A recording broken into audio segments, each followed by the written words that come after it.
Good day, everybody. I'm just going to talk about something very briefly, which I consider to be the most important part of your proposal. I'm saying so because if you write a proposal and you have your research questions correctly, but you do not have the firm grounding of your work in the current cutting-edge scholarship, then your work, as likely as not, will not see its proper fruition. Therefore, it's imperative that we actually have to ascribe primacy to literature review. The first thing is, where do I look for sources? Our story always starts with sources. The library, the search engines, journals everywhere, simplifying everything that is going to be related to your study would require that you should be immersed in that kind of work. It is simply foolhardy for you to begin to just start writing without actually positioning yourself and your work in the body of the existing scholarship. That is very important. I've deliberately started this with this Wiki Makes You Weak, or does it really?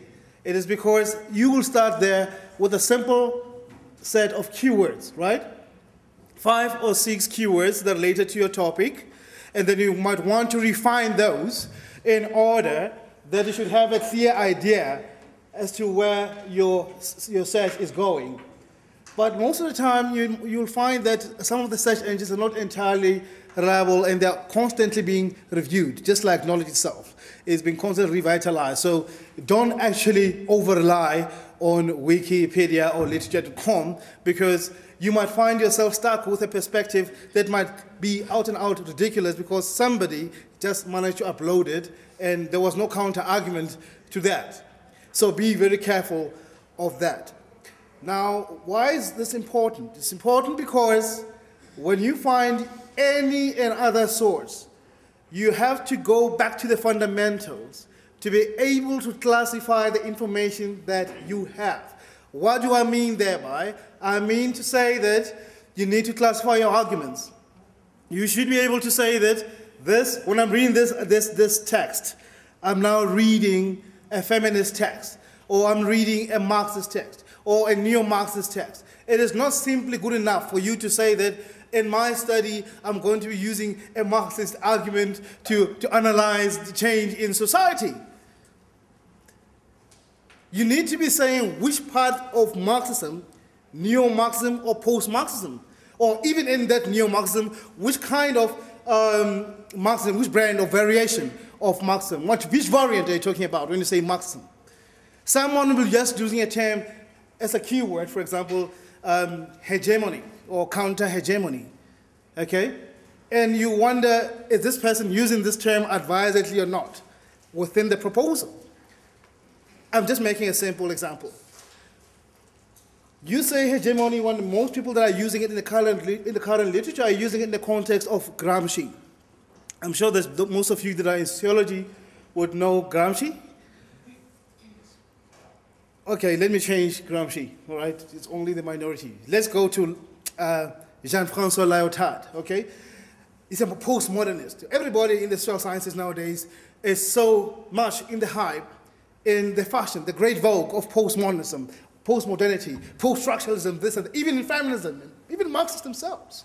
It is so much in vogue to talk about postmodernism and post-structuralism. And then they talk about the great narrative, the master narrative, the meta-narratives.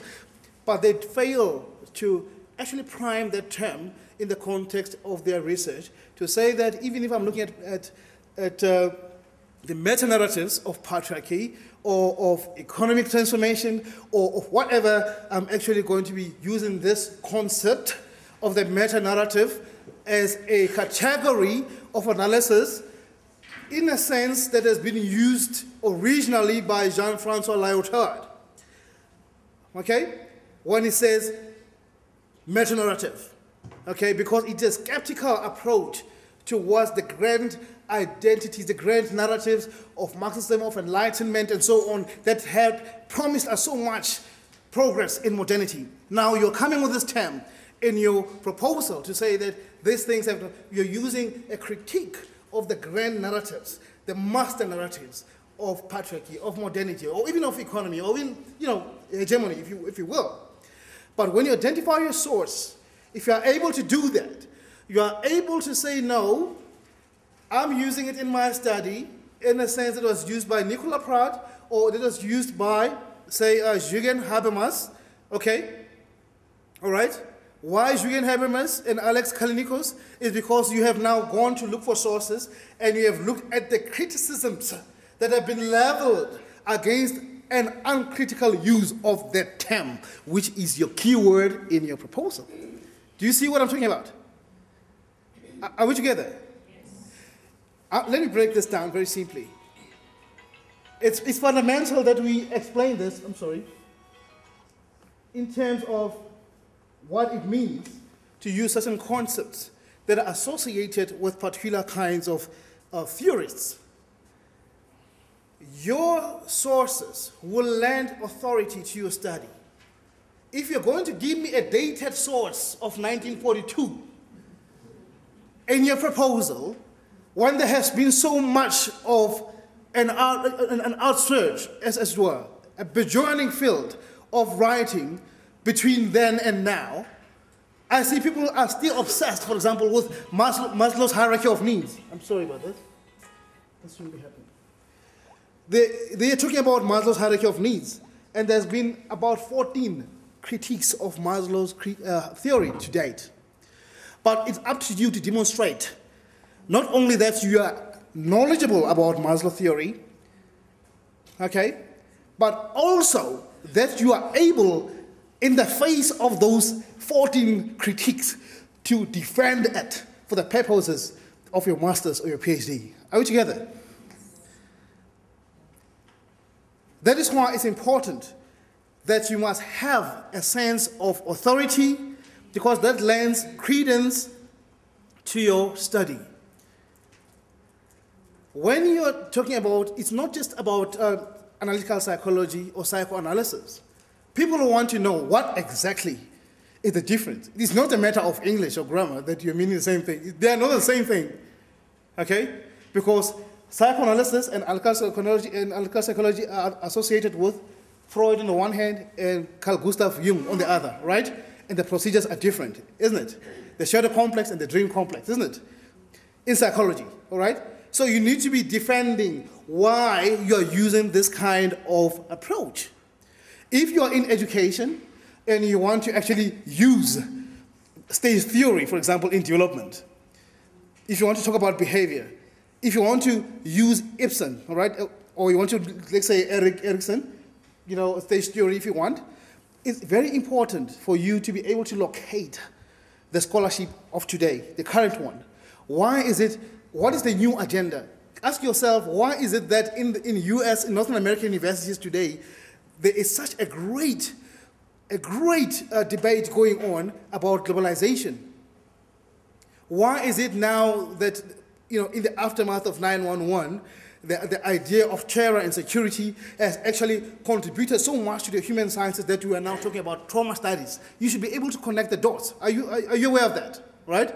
Now, for you to be able to do that, you have to go to the critical studies that have taken place within the discourse of your field and be able to identify them. But not only choose what you want, but also be able, at the end of the day, in your proposal, to defend it successfully. That will lend credence to your study. That shows engagement. In your literary review, you are expected not just to give us a summary of all these texts that you have read, these wonderful recent texts. No, you're supposed to read them critically. Above and beyond that, you are supposed to classify these arguments. You should be able to see that there's a contradiction in these 5 articles that I've read. You should be able to say that these two articles that I've read actually fall within this school of thought, and these 3 fall within this school of thought on the basis of these 3 commonalities, on the basis of these 2 differences. They should be clustered together. You simply compare and contrast. It is not good enough for you to be just name dropping. telling me that, Wallenstein 2004, and then you're coming up with Cheng of Jones 2012, Masemola 2014, and so we don't need that. What we need is the ability for you to sift the differences and the commonalities within these arguments, for you to make sense of them, so that you can cluster them, to classify them, and say these ones actually agree in respect of this and disagree in respect of the other. Are we together? Therefore, it's important that you read your sources critically. That is a mark of engagement, because you will have gone to the first hurdle. The first hurdle will have been locating the right sources that are relevant to your study, and having done that, you also know the critiques of the study, those that support the advancement of the study or the use of certain concepts. I'll say trauma, amongst others, okay? All right? Because some people will talk about HRC and others will talk about this and that, but in respect of your own study, you should be knowing the key words, the key concepts that you're going to be marshalling throughout your thesis or your dissertation as to her. And these ones will always be associated with a set of arguments, with what we call a school of thought. This, however, is not going to be clearly spelled out for you in the library, that in this shelf, there's the Marxist school of thought. In this shelf, there are neo-Gramscians on this shelf. No, you have to read them yourself and then make sense of the differences and be able to say Article A and Article J actually come together. Article B and C are actually gelling together. They're in agreement because they're privileging the economic base. They're basically Marxist. Okay, they're using a base and structure, base and superstructure model in order for them to account for the change in society. These articles E, F, G, and H are actually feminist in a classical sense. Okay, but these ones you should be able to classify those yourself. It is your responsibility to be able to demarcate the differences, to classify, to compare and contrast them, and in that way, you are able to marshal a good argument in defense of your key concepts that are going to be at the core of your study. In that way, you are able to scaffold your arguments in the chapters that you are going to be taking forward. The scaffolding by which you reach the apex of scholarly engagement is reached not merely by familiarity, just merely by being of faith that now I know the latest critique against this style, this brand of Marxism, this kind of neo-Fanonism is no longer in vogue. Now we're going back to Aimé Césaire. You should be able to go back. When you go to Gramsci, you should be able to know the genealogy of thinking behind that. When people are using a theory that is, say, Gramscian, and they want to talk about a theory of movement, okay? A war of movement and a war of position. When you use those concepts in your study, you should be aware that they are originally traceable to Machiavelli. Okay? And that is very important. And that is why you'll be able to say, no, I'm not actually using them in the original sense. I'm using it only in the sense of the war of position, not the war of movement. In that way, we are able to get a sense that this is an engaged scholar who knows what they're doing. You don't just take Marx hook, line, and sinker, or you take, Fanon hook, line. You must take those elements in the study that are going to be amenable to the goals of your study. Are we together? So you need to structure your arguments, or anticipate, as it were, the counter-arguments to your proposal. That you have set up these arguments, but you need to buttress your arguments with recent scholarship that is current, but you have taken a side, by the way, in this debate. You are saying, I'm defending this position on the basis of these kinds of readings. Although these, for example, are the current readings that endorse this form of globalization, this drive against, the security agenda, you are moving against it on the basis of this. You can create doubt.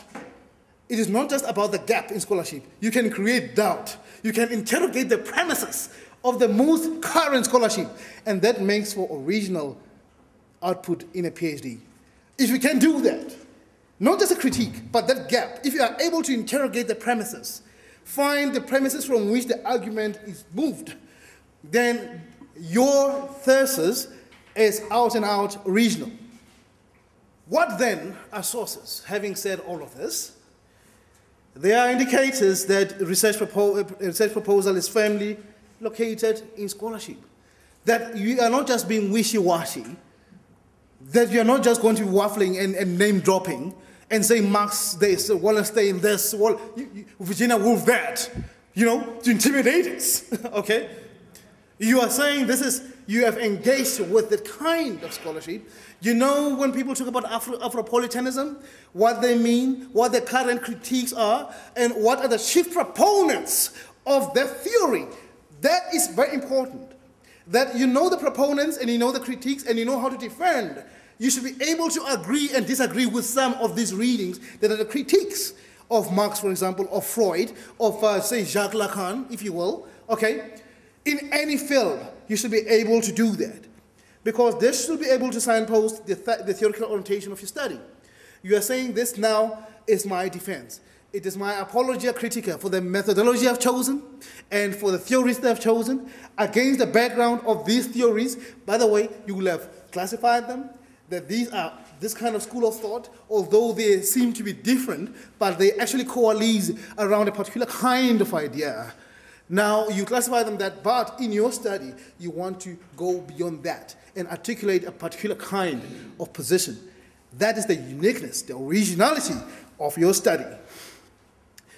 That, again, shows evidence of readiness. It shows that you are au fait or familiar with the forerunners, the chief proponents, the leading debates in the field, the methodologies, and the controversies surrounding your study. In your proposal, there'll be a section that has got limitations.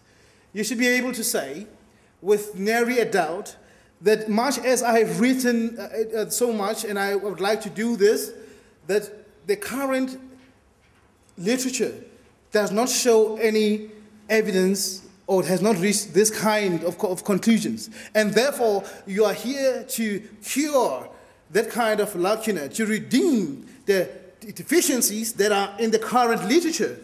That is another plus in your literary review. Therefore, like I'm saying, you're not going to provide us with an album of arguments or even a summary of quotations, and people are so, are so fond of that they feel that when they've given us this wonderful quotation, then we'll love it, and it will distract us from the main purpose of the proposal. That is not the case. You need to use them advisedly and with great effect. In other words, when you use a particular kind of argument from the scholarship that you've chosen, use the three key proponents, line them up against the two critiques, and justify. That is the kind of mechanism that you use. And you justify why you're agreeing with author B instead of A, C, D, and F. And you justify in the context of your study. Okay? That, in a sense, will clearly legitimate and critique the functions of the literary review. In other words, by doing that, you will have found your niche and also the justification proper for your study. Some findings are time sensitive, that there will be changes in the field. Okay? Imagine how economics is now taught in the United States after the recession. The whole idea, conservative economics, was against bailouts, right? But now they have to live with bailouts. Today, scholars that were taken to be Jeremiahs of the new right are now subtly shifting position to align themselves with the agenda of Obamacare, which they were against before because it was going to drain state resources and so on and so forth. So if you are going to use sources that go back to 2010, there's going to be a little problem there, and if you confine it to there. You need to move forward and look after remember that we have seismic changes in scholarship, okay? All right? But there is also, on the obvious side,